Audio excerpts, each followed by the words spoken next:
ఇంతకు నేను ఏ అవార్డు గురించి మాట్లాడుతున్నానో తెలుసా? భారతదేశంలోనే అత్యున్నత సివిలియన్ అవార్డ్స్ లో 2వ స్థానంలో ఉన్న పద్మ అవార్డ్స్, పద్మ పురస్కారాలను గురించి మాట్లాడుతున్నాను.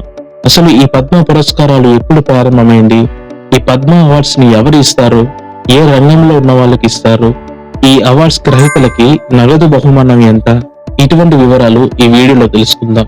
అంతేకాకుండా ఈ 2026 పద్మశ్రీ పురస్కారాల గ్రహీతల పేర్లను మొన్న రిపబ్లిక్ డే సందర్భంగా ప్రకటించడం జరిగింది.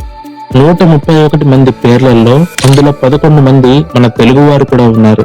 ఆ 11 మంది ఎవరు, వాళ్ళు దేశానికి ఏం కాంట్రిబ్యూట్ చేశారు అన్నది కూడా ఈ వీడియోలో తెలుసుకుందాం. టాపిక్ లోకి వెళ్లే ముందు నేనేం అడుగుతానో మీకు తెలుసు కదా, చూస్తున్న ప్రతి ఒక్కరూ ఒక లైక్ కొట్టేయండి.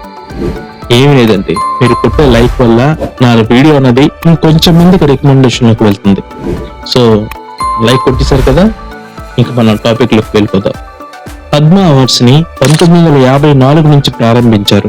ఈ పద్మ పురస్కారాలని ప్రారంభించడానికి గల ఉద్దేశం ఒక్కటే, సైలెంట్ కాంట్రిబ్యూటర్స్ ని స్పాట్ లైట్ లోకి తీసుకురావాలని. అందుకే ఈ అవార్డుకి పద్మ అని పేరు పెట్టారు. పద్మ అంటే కమలం, లోటస్. పద్మం పువ్వు జ్ఞానానికి, ప్రశాంతతకి, దృఢ విశ్వాసానికి ప్రతీక.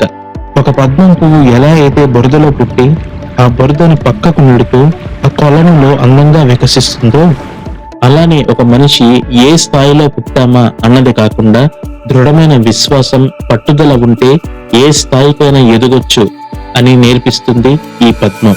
అందుకే ఈ పద్మం పువ్వుని మన దేశ జాతీయ పుష్పంగా మరియు ఈ పద్మ అవార్డ్స్ కి పేరుగా మారింది.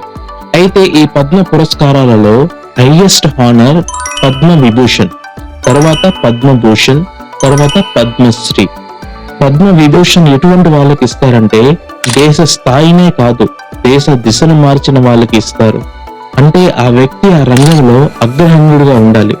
ఇతను లేకపోతే ఆ రంగం ఇలా ఉండేది కాదు అని అనిపించేలా ఉండాలి. అటువంటి వాళ్ళకి ఇస్తారు.